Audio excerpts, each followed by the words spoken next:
I'm Texas forever. All these structures make me anxious. Look, I'm just tryna you, not them hoes you came with forever, still twisting my fingers. Texas forever, you speaking my language. Look, all in the day, but Wednesday. Out in the field tryna score me a deal, put my name by that X like I'm Kimbe. I do what I call it. I stay with my friends, stay hands in, never hand out. Look, I had to go get it, my everybody say I'm the man now. Wrist moving in and out the kitchen, my might pull up on 6 in the whipping it. I'm just a young getting it. All I had was the pot I was pissing in. Now everybody want pieces, percentages. I'm just trying to get my niggas over. I did the work that they won't. All this money, cash, cars, clothes, hoes, coming in fast, but I'm sipping slow. Cause it's Texas forever. You already know. It's boy down there. Texas forever.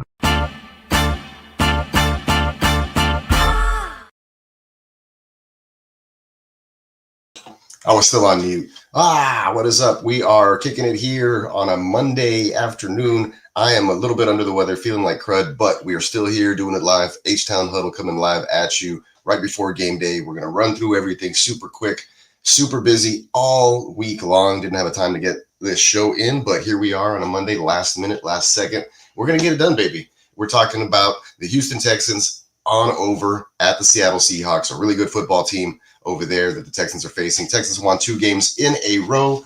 Seahawks, I believe, are winners of 4 out of the last 6. So leading, are they leading their division over there? I have no idea where they stand, to be honest, but I do know that they're playing some good football. Defensive line is really good for Seattle. Sam Darnold playing exceptionally well, limiting his mistakes.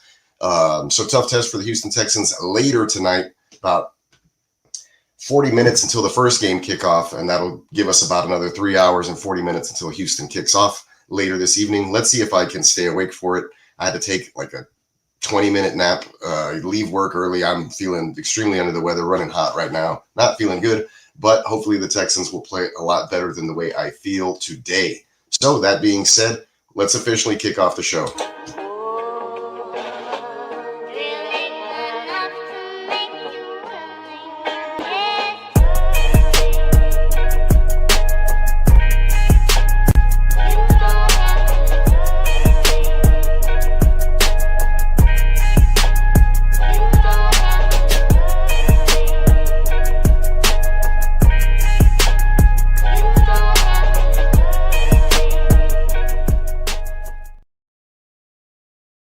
There it is, a little bit of an H-Town swing right there for you. We are ready to rock and roll with today's episode. Brought to you by neonpeacockmerch.com. Today was the last day of the sale. I think it just ended about 10 minutes ago. So if you didn't take advantage of 35% off, you can wait until the next one, or you can go ahead and just load some stuff into your cart now and see what you like. Everything's still extremely reasonably priced.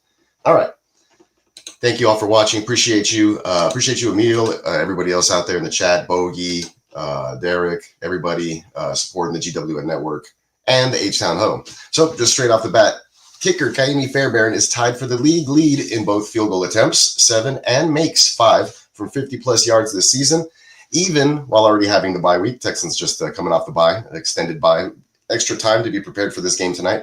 Fairbairn has potential for a huge season with only 2 more outdoor games left on the season. So if you guys playing kicker leagues, Kaimi, obviously a great selection, but good to know that he only has 2 games remaining outdoors for the remainder of the season. That's also good news for the Houston Texans, who don't typically play well in colder weather climates. And I just realized that I'm backwards somehow, like I'm mirroring my deal here. Let's go to the settings, just flip myself around real fast.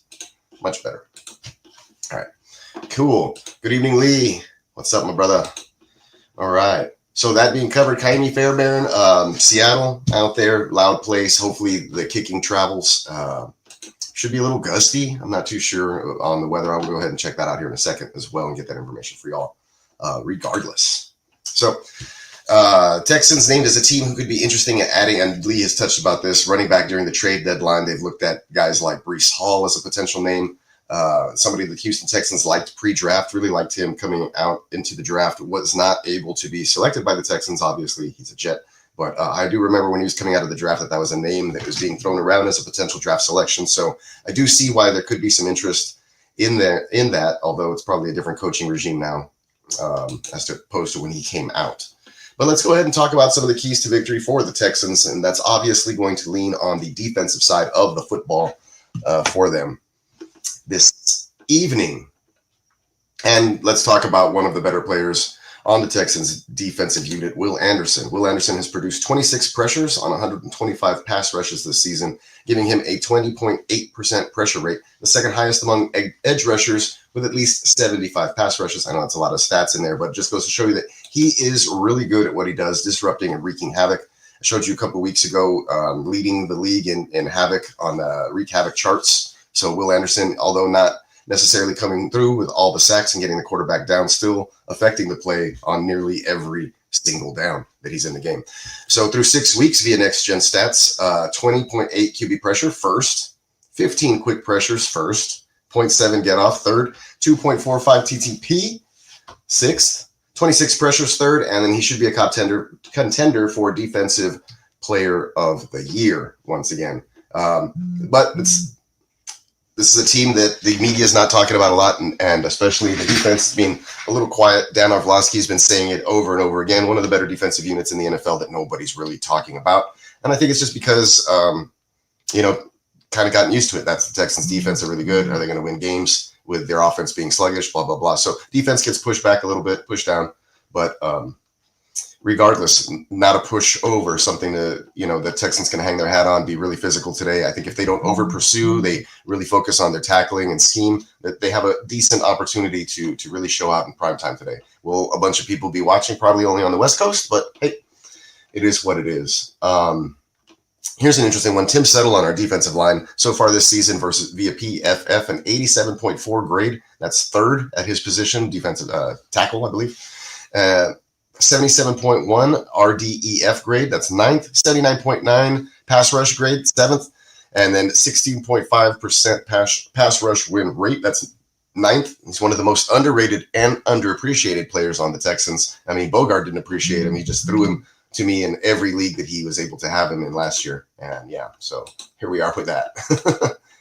Going in against JSN, needs Stingley to hold it down. Yeah, and that is the plan. I believe they're going to see Stingley probably shadow. This is what they pay him the big bucks for. I know his first couple of seasons, he wasn't really doing that. Last year, we did get to see him do it in select games with, top-notch receivers. This year, he was banged up starting week 1. He's had an oblique injury that he has fully recovered from during the bye week. So I do expect him to shadow JSN and hopefully limit him versus most receivers that he's been on. I don't think he's allowed more than 50 yards or a touchdown combined. So he's done a decent and well enough job these last, 5-6 games to start the season to 5 games, actually.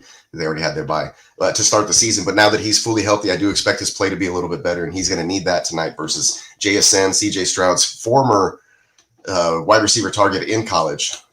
What is up, Johnny Middens? Appreciate you, brother. Yes, good luck to us tonight. Houston Texans taking on Seattle Seahawks in Seattle. 12th man, still alive and well, I suppose, especially with Seattle playing so well.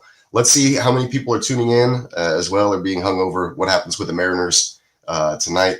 Seattle playing their 7th game, I do believe, elimination game. So a lot of emotion vested. Maybe they'll be hyped up, a little too hyped up. Maybe there won't be a lot of people in the stands in Seattle. Who knows? I doubt it. Typically, when things go break in one direction, it's typically against whatever the Texans are doing. It's just the part of the of course series in that scenario. But, what are you going to do? What are you going to do? I'm just going to keep rolling with the punches like we usually do.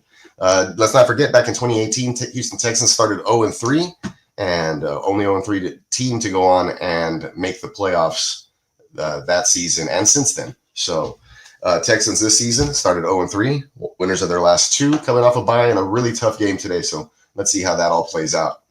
Speaking of the other side of the ball and the Seahawks defense, 12th man, their defense is blitzed on 15.7% of opponents' dropbacks, which is the lowest in the league and would be the lowest in a season since the Raiders in 2021 with a 12.9% via NFL Pro.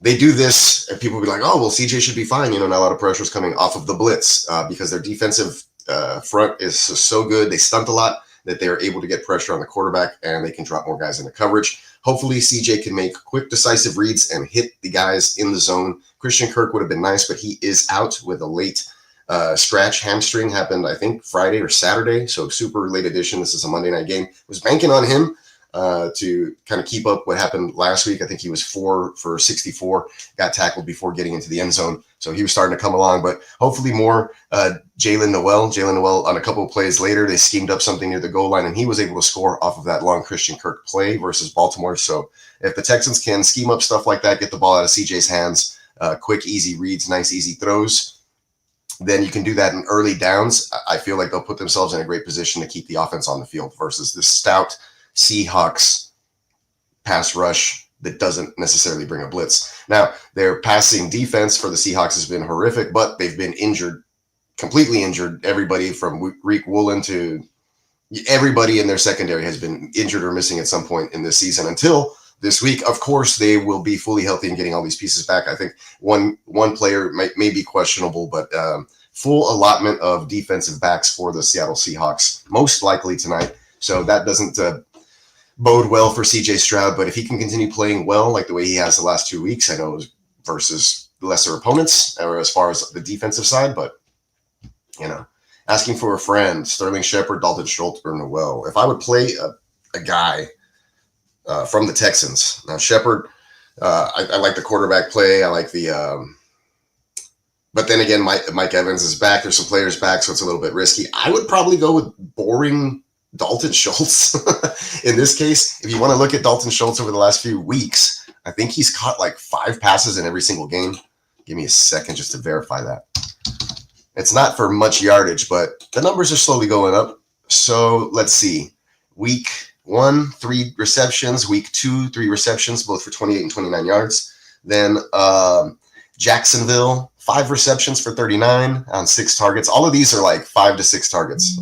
Let's see. Week 1, 5 targets, 3 catches, 28 yards. Week 2, 4 targets, 3 catches, 29 yards. Then Jacksonville, 6 targets, 5 catches, 39 yards.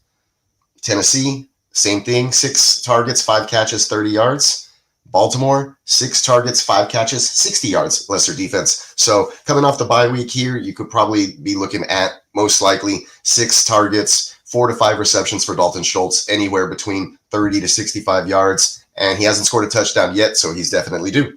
But I would be playing him. If this league has return yards, Noel might be interesting or a sneaky play. But at the same time, with Christian Kirk out, I don't know amongst Jalen Noel, Xavier Hutchinson, and Jaden Higgins how they plan to split all of those reps, to be honest. And Hutchinson, a couple of weeks ago, got those 2 touchdowns in the game. So, that's really a dart throw. I would go with the guy that CJ Stroud kind of relies on as a safety blanket for quick hitters. And I think that it's going to be key to success tonight. So personally, I know it's not pretty, but I would be playing Dalton Schultz. Awesome, LOL. That's why I have in there. Boring Dalton Schultz. We got the confirmation bias, my friend. So there it is. Yeah. I'm thinking, 5 catches, falls down, gets anywhere between like 45 yards. And if we're lucky, they use him around the red zone. But I do like the rookies around the red zone to get a touchdown, most likely. Maybe a Higgins or a Noel. Noel, again, he's really shifty and getting into open space. If they can give him the football in space, he can, make room to run. I do like, this is the only positive part about Christian Kirk being out, that they'll be able to use Jalen Noel a bit more. So there you have that. Let's move on to the next point. Where are we? Seahawks defense. Okay, so the Texans are first in the NFL in explosive pass rate against zone coverage. And I just mentioned that the Seahawks like to stunt up the front, cause havoc that way with just the 4 men and kind of lean over the other team's offensive line, which is going to be tough sledding for Houston tonight, I believe, because the offensive line is still probably the weakest point of the team. But yeah, they play a lot of zone coverage. I do expect them to continue to do that, and so I feel like if they do go man, that we're going to see something over the top with one of those patented Nico Collins, CJ Stroud type plays, because the Seahawks are 31st in explosive pass rate versus man. So either way, they're going to have to pick their poison here. They want to play man. They're probably going to give something up. If they want to play zone, the Texans are the best in explosive play rate versus it. So like I said, kind of a pick your poison for their defense here, but they do have their defensive backs back. And I do expect that if they do play some man-to-man coverage, it's going to be better than 31st in the league with their starters back. That being said, I still don't think anybody can run with Nico Collins, regardless if it's, Woolen, Witherspoon, whoever they got. Nico's a beast. So I do expect him to get his, even though he hasn't been super elite like he was to start the season last year. He was on pace for like the number one wide receiver, 2,000 receiving yards. He's still getting his in an inept Texans offense that struggled mightily for the first 3 weeks of the season. So, like I said, I expect Nico to kind of have a chip on his shoulder tonight and be like, I am a better wide receiver than JSN. We're going to go out there and kind of put it on him. So hopefully he and CJ are prepared, especially with Christian Kirk out, like I mentioned. So we'll see how all of this plays out later tonight. Stroud has completed 75 of 104 passes for 745 yards, 7 touchdowns, 2 interceptions, and 106.5 passer rating when he is not blitzed this season. And I just mentioned that the Seattle Seahawks do not blitz a lot, probably the lowest in the league, and the lowest in the league for several years if you want to compare it against other defenses in the past. So Stroud, not a lot of pressure in his face. He has time to throw. Really good quarterback, like we know. Stroud has a career-high 70.8 completion percentage and 102 passer rating in 2025. So right now, he's playing the best football of his career. What? Better than his rookie year that everybody's complaining about? The Stroud slump, the drop-off. It's actually not there. I mean, yeah, the last 2 weeks, the last 2 opponents have helped. But at the same time, if you can't do that versus bad defenses, then you're not a good quarterback or you're not a good team. So got to take care of what you can take care of. If we go back to those first 3 losses, those are teams that are winning football teams, playoff football teams. We're going to see the Bucs here in a bit. We've seen the Rams and what they can do. Jaguars still have a winning record, but that was also fluky. The Jaguars always do this. They come out hot, they're great, and then they're fugazi by week 9 or 10. This year, I think we found out this past week in week 7 what the Jaguars are. So there is that. But yeah, Stroud has 6 touchdown passes over his last 2 games, which are 2 more than his previous 7 games combined. So struggling towards the tail end of last season versus tough coverage in the playoffs, a tough game versus the Kansas City Chiefs, which I was at. It was cold as hell. Kind of struggling. And then that continued for the first 3 games this season with a new offensive coordinator, Nick Caley. Takes some time to pick up the offense. They're rolling a little bit. Run game looks good. If they can keep that going or substitute, early down passing plays to, make up for their lack of run game and stay ahead of the sticks, should be a good game for CJ Stroud and company. Continue on with CJ Stroud. On the offense through 5 games, and this is verbatim what CJ Stroud said. He says, I think there were some things I think that we can build upon, and there are some other things that I think we shouldn't do anymore. And so he mentioned the adjustments that Caley has kind of implemented week by week and how the offense is kind of evolving, and they're getting rid of the stuff that doesn't work, the things that they don't like, and they're continuing on and building off of packages and plays that they do. So very young offense. We do know what it is. It's very simple, but there's an answer for everything in this offense. And so if CJ Stroud can pick this up, make the proper checks and protections at the line, get everybody on the same page, then there's an answer for every single thing. The problem will be you're on the road, it's going to be loud, and you only have, time in between plays to get the play in, get lined up, recognize, check into a coverage or check into a different play, make sure it's the right one, make sure everybody's on the right page, and then snap the football and then execute. So it takes a lot of stuff. We saw Tom Brady do this, to a T with this offense. I think CJ Stroud's starting to get a little bit of a handle on it, and hopefully the bye week has helped kind of expedite that process as well. I do hope, like we do see with a lot of these teams coming out of the bye week, they incorporate the rookies much more. They have speed. They're good players. They need to use them. You need to use Woody Marks. You need to use Jalen Noel in the return game and short passing game. You need to target Jaden Higgins down the field because he is a great player, another good wide receiving threat, huge 6'4", 212-pound wide receiver like Nico Collins on the other side. So threaten these defenses, get the balls out, make great play calls, check out of them when they're not, and protect CJ Stroud. Those are the keys on the offensive side for the Houston Texans. Continuing on with CJ, though, he had career high snap count. Oh, I'm sorry, this is Jaden Higgins talking about him and getting him involved. He had a career high snap count in back-to-back weeks, 31 versus Tennessee, 39 versus Baltimore. So his snap count kind of up. That's why I wouldn't play Noel there, Bogey. He's kind of like behind on the pecking order a little bit, even though he does profile as the direct replacement for Kirk. So we shall see. Wait and see. Don't know much about this Houston Texans offense. Still learning, just like they are from observing. So He does, we're talking about Jaden Higgins here, have 110.8 pass rating when he's targeted. He's caught 9 of 10 targets this year. Not enough in 6 games or 5 games. Career high 4 targets versus Baltimore last week, and he's a good underlying separator. So if we can get him the ball in space as well, I think that he's prone for bigger splash plays down the field.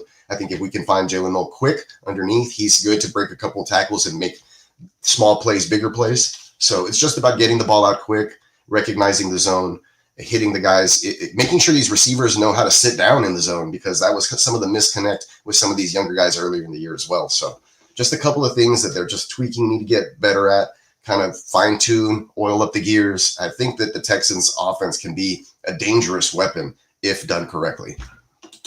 And we saw that versus Baltimore and the 26 points in the shutout versus Tennessee. So Sam Darnold, let's flip the script to the other side of the football here. Sam Darnold playing out of his mind again. Darnold has completed 39 of 56 passes downfield. It's 10 plus air yards for 932 yards, 8 touchdowns, and just 1 interception. So 1 touchdown and 1 interception, better than CJ Stroud. 144.3 passer rating, 69.6% completion percentage. CJ Stroud is in the 70s, by the way, folks. So tearing it up right now, both of these quarterbacks. It should be an interesting matchup tonight. It's all about whose defense shows up and really wants it more. The well-rested Texans, I think, should be able to put up a fight and not necessarily just lay down in this game. We forget that, last season when they played the Detroit Lions, they turned over Jared Goff, who was on fire at the time, and a really good quarterback with taking care of the football. I turned him over 5 times and nearly had that, I believe it was a Thursday night game or a Monday night game or something of that nature, but let that one slip from their grasps late in the fourth quarter, much like the Tampa Bay game this year. So I'm hoping the Texans can do enough, hold on, the offense puts their foot on the neck like they did versus Baltimore and the Titans. And that way, if they have a comfortable lead, the defense can pin its ears back and really get after these guys. Running game for Seattle is ridiculous. They keep trying to give Charbonnet the football when he's absolutely horrendous with it. So that's good news for the Houston Texans. They want to keep doing that. Fine by me. Let's get a bunch of negative runs there and then, have Sam Darnold in a hole. My only problem with this is Darnold. Texans haven't been getting to the quarterback and actually sacking him all the way down. Sam Darnold, kind of magical in the pocket, can really sense when the pressure is coming, get away, escape, and make a quick, stupid throw like he did all of last season to Justin Jefferson. So this year, it's JSN, obviously the beneficiary of all of that. Let's just see if, get the pressure, get home, make him throw something off schedule, and we have Derek Stingley right on JSN's hip. And if the ball's in the air like that for 50-50, I'm putting my money on Derek Stingley. Sorry. All right. So, yeah, Sam Darnold playing out of this world or out of your mind. And then this continues here. He has a 16.6 yards per attempt on such throws, which is 10 yards down, 10 plus air yards down the field. And that's going to rank him highest this season. It would rank the highest across all qualified quarterbacks since the start of the NGS era. And this is who I used for the statistics. But that just shows that it's a big time test for the Houston Texans tonight. What is up, everybody? Chubb startable tonight. I think he's a fringe like RB, high upside RB3. Flex worthy as well. Same thing for Woody Marks. Don't know how the game strip's going to go, so we'll just kind of see who they end up leaning on.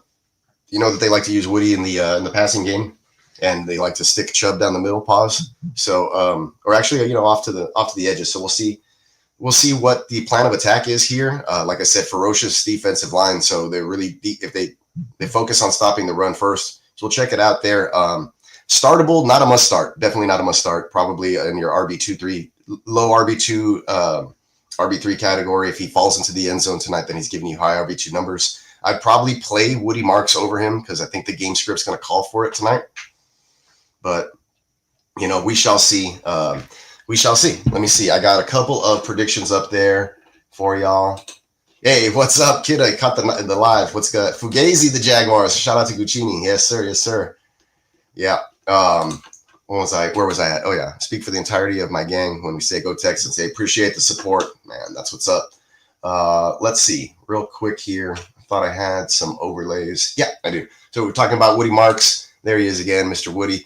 hopefully, I think it's going to be one of those game scripts where we're going to see him. He's electric in space as well. Maybe try to, if his pass pro has picked up, and we have seen him like complete pancake guys out there ball. The Dario Gubonwale is gone, basically considered a bench piece and special teamer now. So I do like Woody coming out of the bye pause. So hopefully that works out tonight. I would play him over Chubb, but man, Chubb looks spry occasionally. He'll break a run and he's boom into the end zone on a 21-yard scamper all of a sudden.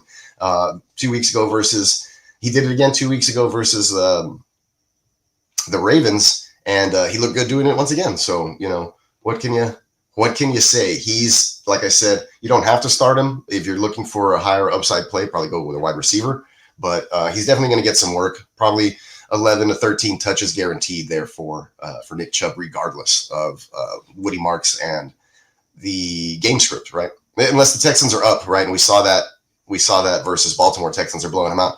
Didn't see much of Woody Marks out there. Deontay Ursery still killing it out here. My dog is doing pretty darn well. Gray Zabel still leading. He allowed 0 pressures in week 5, but Deontay Ursery 2.9 versus Baltimore in that game. Looking pretty good. Not a bad draft choice. I would still say that the matchup for him tonight is going to be tough. And there's Mr. Gray Zabel on the other end, who's just been killing it. And I really liked him pre-draft process, but Texans did not move up. They moved back in the draft and did not select him. But, we were able to get Ursery relatively late. I think that was a great selection regardless. So are Devin Neal or DK worth picking up?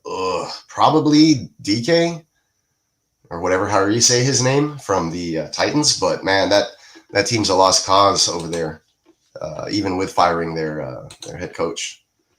So Texans, right now, as it stands, chance to win the division, only 14%. That could increase significantly with a win tonight. I believe it jumps all the way up into like the 20s. So a win tonight is imperative for the Texans, but a lot of the experts don't really agree. And I love it. Absolutely love it when they do this. Houston Texans. Thank you, Colleen Wolfe. She is Stone Cold Fox. Thank you, Colleen Wolfe, for giving us the 1 point vote of confidence on the road, 21-20. But there you have everybody else: Daniel Jeremiah, Adam Rank. Actually, it's not too bad from Adam Rank. He's usually whack on a lot of this stuff. Never picks the Texans. Marcus Grant, 4-point game, 3-point game. MJD has us, losing significantly here, but it's a 6-point spread with 2 field goals, so not too bad, right? And then you go down the line, and it's all pretty much everybody favoring the Seahawks here in a low-scoring game. But if you look at Daniel Jeremiah, I think that's the way the Seahawks win, scoring close to 30 points. Texans only being able to muster up 24. If you get in a low-scoring game with the Texans, say 20-21, 24-20, 20-16, I think that the Texans are the ones that end up keeping the opposition under the 20 points and come out with a win. So for your personal host's prediction today, I am going to take the Texans in a surprise win by the final score of 22-19. They will have a 3-point victory by a field goal. Kaimi Fairbairn put it through in the final moments, and the Texans will turn the tides on all their opponents who have beaten them in the final seconds, especially the first 3 weeks of this season.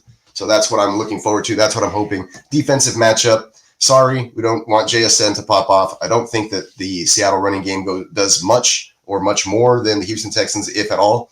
I do like Nico and JSN to get theirs today. I do believe the tight ends will be playing they're good starters for your fantasy purposes here on both sides, AJ Barner and Dalton Schultz. Barner has a nose for the end zone. Schultz is due, and he's caught 5 passes in 3 straight games. So those are your offensive pieces. Ancillary pieces, I don't really like any of the other receivers as more than deep flex dart throws in this one. But, it is what it is. There you go. Oh, yeah, Devin Neal is worth a pickup. I totally forgot that Kendre Miller tore his ACL, yeah. So, and then the trade rumors with Kamara. I don't know if they trade him now that the injury occurred to Kendre, but still, yes. Devin Neal's still a good pickup there. Always do the exact opposite of what Adam Rank says. Yeah, he helped me win a championship. Yeah, I don't know if he leans into that or he just likes being wrong. But yeah, okay, Adam Rank. Tyler Lockett has asked for and received his release from the Tennessee Titans. Wow. Free to sign with another team after 4 p.m. Wednesday. Come to the Texans because Christian Kirk just can't stay healthy. I'll take an old head, Tyler Lockett, just to be a body. in the locker room. Yeah, make sure you hit the like button for the Houston Huddle. That pretty much brings me to the conclusion of today's show, guys. I am extremely under the weather, feeling horrible. Had like a headache, eye pain, slight nausea, some sweats. I took like a painkiller, feeling a little bit better. Try to take a nap, but it's been hit or miss right now. So the 6 p.m. or the game that's about to start in 20 minutes, you can catch that on GWN Network Mothership channel. We'll be having a live stream there. The link is already up for all of the crew, all of the real fantasy playmakers who rock this beautiful fantasy thing with me every single day and every single week, all the way to the championship. So appreciate my crew, my guys. I love you all. Could not do anything without you. Just really appreciate all the support, and thanks for always backing me up, gentlemen. You truly are great friends out there, even when we're at war and you're my enemies. So much love to you guys. Much love to everybody who's preparing for the game. Make sure you go hit the like and subscribe button on the GWN Network so you can catch the doubleheader tonight. Texans are playing at 9 o'clock. Graphic is going to have the Bucks and the Lions, but you can stick with the crew all the way up to the conclusion of the football games tonight. That being said, we love you all, man. Everybody take it easy. Take care of yourself. Stay safe out there. Watch some football. Don't make any unwise choices. And just remember the main thing, y'all, you cannot spell Peacock without Peacock.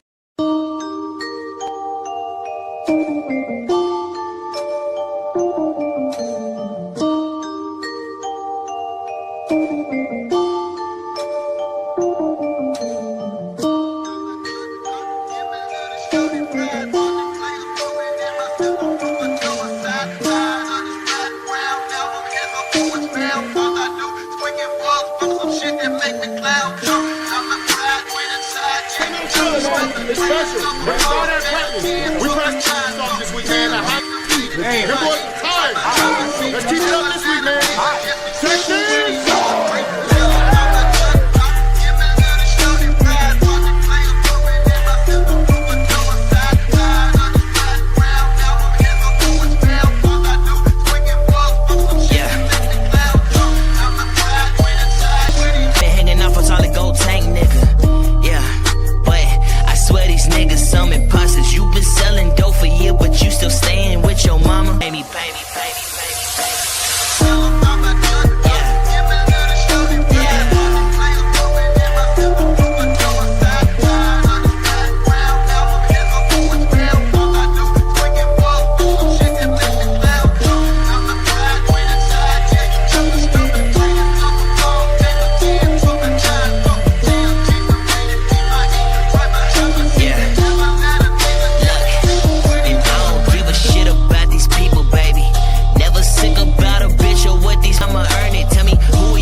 She don't call. Shorty fucking with me. She the only one that give me.